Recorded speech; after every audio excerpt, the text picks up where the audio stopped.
fausses informations sur à la fois les conditions de vie des animaux en captivité qu'ils essayent de complètement enjoliver et à la fois dramatiser les conditions de vie des animaux sauvages en expliquant plus ou moins qu'ils offrent un mode de vie extrêmement agréable aux animaux en captivité parce qu'au moins dans les bassins ils n'ont pas de prédateurs, ils peuvent être soignés, ils peuvent avoir des aides.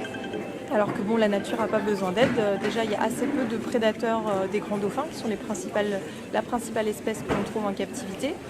Les seules espèces qui peuvent potentiellement les attaquer sont les orques, les pseudorques et quelques grosses espèces de requins. Mais dans plein d'endroits dans le monde, ils ne sont absolument pas menacés par des prédateurs.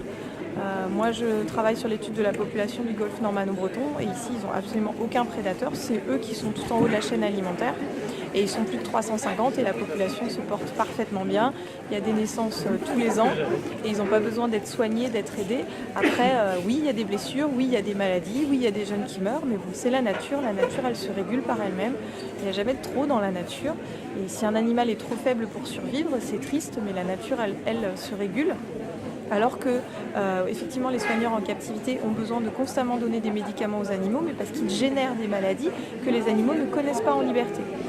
Par exemple, les maladies de peau, les maladies des yeux, les maladies des bronches, qui vont être liées aux irritations des produits des bassins, parce que même si dans les delphinariums français, les animaux ont de l'eau salée, l'eau de mer, elle est quand même traitée au chlore pour rester propre et bien lumineuse pour que les gens puissent les voir dans les bassins.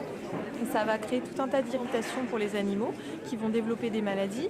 Ils ont énormément de problèmes au niveau des dents aussi parce qu'ils sont tellement stressés et angoissés qu'ils vont développer des tocs, des comportements anormaux où ils vont ronger les parois de leur bassin, ronger les barreaux et ils vont aller jusqu'à se rogner complètement les dents. Et si on regarde en milieu naturel, les seules espèces qui ont des dents abîmées, ça va être les groupes d'orques qui sont spécialisés dans la chasse de requins, donc des animaux à la peau extrêmement abrasive. Mais autrement, en milieu naturel, les dauphins, les orques n'ont absolument pas de problème de dents. C'est pas le cas. Voilà, ils sont obligés aussi de leur donner tout un tas d'antidépresseurs et d'anxiolytiques pour les calmer. En fait, les animaux sont sous camisole chimique en permanence pour éviter de se faire du mal, pour éviter de se faire du mal entre eux, parce qu'ils peuvent être extrêmement agressifs et dangereux les uns avec les autres, et pour éviter d'attaquer trop fréquemment les soigneurs. D'accord, donc on appelle au rassemblement pour le 6 juin. Voilà, exactement, pour faire bien comprendre ce qu'il y a derrière l'envers du décor, parce qu'ils ont tendance à nous vendre des conditions de vie extrêmement agréables pour les animaux, à nous faire croire que les animaux font le spectacle parce qu'ils sont heureux de faire plaisir à leurs soigneurs, et c'est absolument faux. C'est juste de la contrainte. Il y a de la récompense alimentaire à chaque fois. Vous ne verrez jamais un dauphin qui fait un saut, qui fait un exercice et qui n'a pas une récompense alimentaire derrière. Ok, merci Morgane et à bientôt. Avec plaisir et rendez-vous le 6 juin.